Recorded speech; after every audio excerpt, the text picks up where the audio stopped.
بسم اللہ الرحمن الرحیم۔ پارٹ 2۔ حضرت موسیٰ علیہ السلام محل سے فوراً بھاگ کھڑے ہوئے۔ مسلسل 8 دن کی بھاگ دوڑ کے بعد آپ ایک ایسے گاؤں جا پہنچے جس کا نام مدین تھا۔ گاؤں کے کنویں کے گرد بڑی بھیڑ بھاڑ تھی۔ متعدد چرواہے اپنے ریوڑ لائے ہوئے تھے اور کنویں سے پانی نکال کر جانوروں کی پیاس بجھانے میں مصروف تھے۔ اس بھیڑ بھاڑ میں 2 خوبصورت لڑکیاں بھی ایک کونے میں دبکی کھڑی تھیں۔ ان کے پاس بھی کچھ بھیڑ بکریاں تھیں۔ لڑکیوں کی بے بسی دیکھ کر حضرت موسیٰ علیہ السلام کو بہت ترس آیا۔ آپ علیہ السلام نے ان سے پوچھا کہ آپ اپنے جانوروں کو پانی کیوں نہیں پلاتی؟ ان لڑکیوں نے جواب دیا کہ اس کنویں پر معمول یہ ہے کہ جب تک تمام چرواہے اپنے مویشیوں کو خوب سیر ہو کر پانی نہیں پلا لیتے تب تک کسی چرواہے کو باری نہیں دیتے۔ چنانچہ انہیں ہر روز ایسے ہی پہروں انتظار میں رہنا پڑتا ہے۔ خوبصورت چرواہیوں نے یہ بھی بتایا کہ وہ آپس میں سگی بہنیں ہیں۔ ان کا والد بہت بوڑھا ہو چکا ہے اور اس قسم کا مشقت طلب کام کرنے کی اس میں اب سکت باقی نہیں رہی۔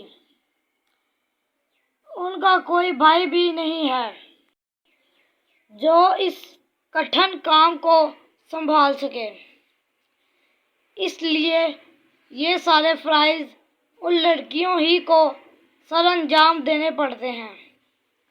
حضرت موسیٰ علیہ السلام کا دل رحم اور ہمدردی سے بھر آیا۔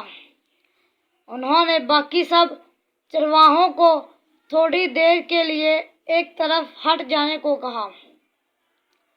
پھر آپ علیہ السلام نے آگے بڑھ کر کنویں سے ڈول دھڑا دھڑ بھر کر چرواہیوں کے جانوروں کو خوب سیر ہو کر پانی پلایا۔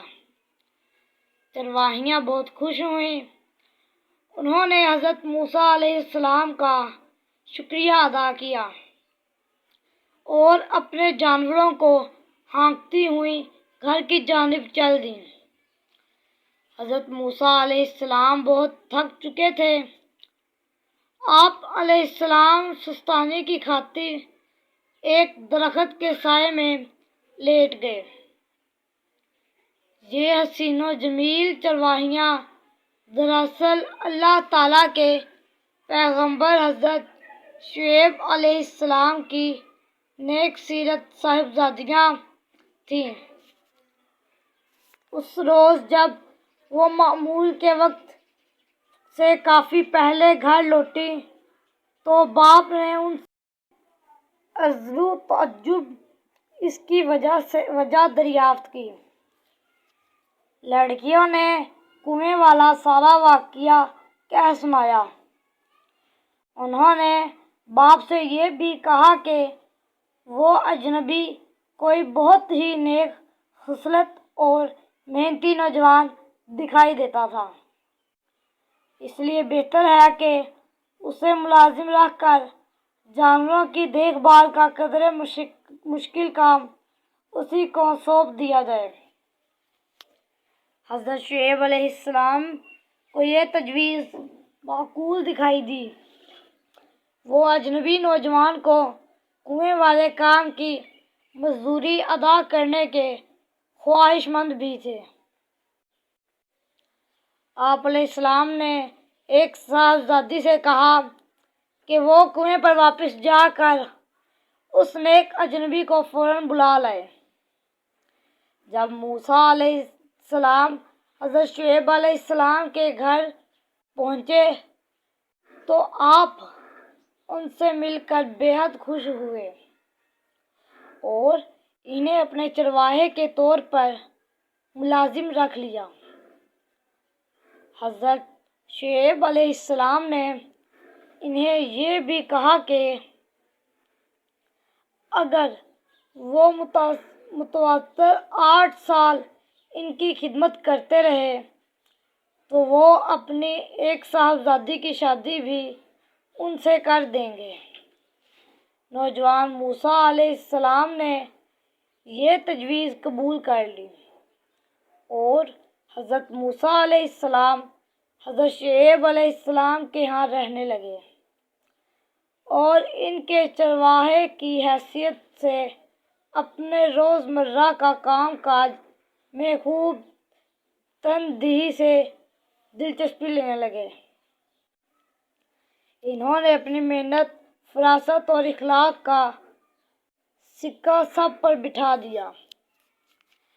8 سال کی ملازمت کے بعد حضرت شعیب علیہ السلام نے حسب وعدہ اپنی بیٹی صفورہ سے ان کی شادی کر دی۔ شادی کے 2 سال بعد بھی موسیٰ علیہ السلام مدین میں سسرال کے ہاں ٹھہرے رہے۔ ان کے ہاں ایک بہت پیارا بچہ پیدا ہوا۔ پورے 10 برس مدین میں گزارنے کے بعد موسیٰ علیہ السلام اپنے چھوٹے سے کنبے کو ساتھ لے کر مصر کی جانب روانہ ہوئے تاکہ مصریوں کی ہدایت اور اصلاح کا کام ازسرنو شروع کر سکیں۔ دوران سفر آپ کوہ طور کے پاس سے گزرے۔ رات کا سماں تھا اور سخت سردی پڑ رہی تھی۔ حضرت موسیٰ علیہ السلام نے بیوی اور بچے کو ایک محفوظ جگہ بٹھا دیا اور خود حضرت موسیٰ علیہ السلام آگ کی تلاش میں نکل گئے تاکہ سردی سے بچاؤ کا کوئی اہتمام ہو سکے۔ پھرتے پھراتے آپ کی نگاہ پہاڑ کے دامن پر پڑی جہاں ایک جانب سے بہت تیز روشنی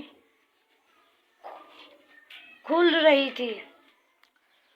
اسے آگ سمجھ کر آپ اسی سمت بڑھے۔ کیا دیکھتے ہیں کہ وہ آگ نہیں تھی بلکہ عجیب و غریب قسم کی چوگا چوند روشنی تھی جو ایک درخت سے نکل رہی تھی۔ جوں جوں روشنی تیز ہوتی جاتی تو کا درخت جل جانے کی بجائے زیادہ سرسبز اور تر و تازہ ہوتا چلا جا رہا تھا۔ روشنی اس قدر تیز تھی کہ پہاڑ کے نیچے والی ساری وادی بھی بقا نور بنی ہوئی تھی۔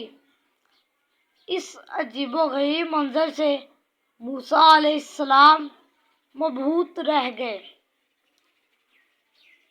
آپ علیہ السلام نے ایسی انوکھی روشنی پہلے کہیں نہ دیکھی تھی۔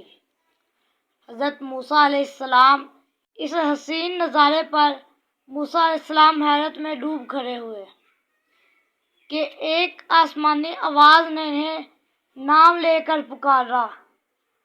آپ علیہ السلام چونک اٹھے۔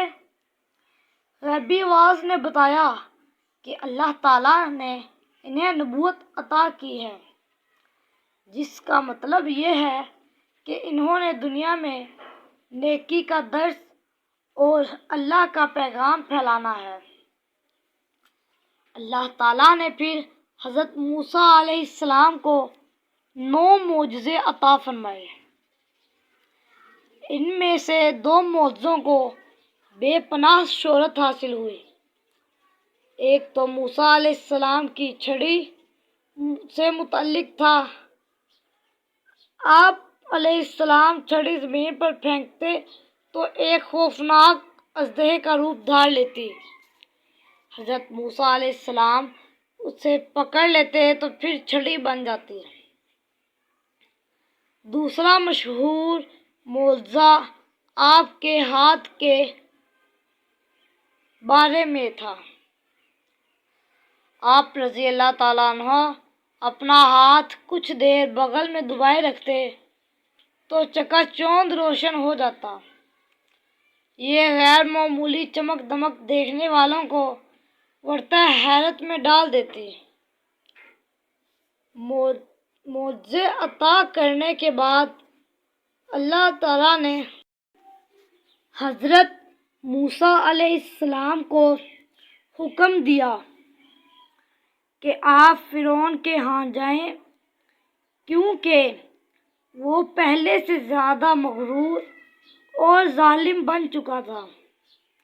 وہ بنی اسرائیل پر بلا وجہ زیادتیاں کرتا تھا، اللہ تعالیٰ کے احکام کی کھلم کھلا نافرمانی کرتا اور ہر قسم کے برے کاموں میں دن رات مگن رہتا تھا۔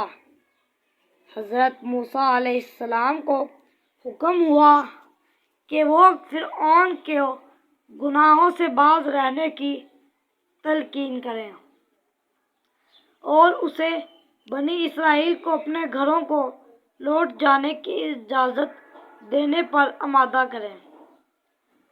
اللہ تعالیٰ کے اس علم کی فوری تعمیل کے لیے حضرت موسیٰ علیہ السلام نے اپنے سفر کی رفتار تیز کر دی اور مصر کی جانب چلتے چلے گئے۔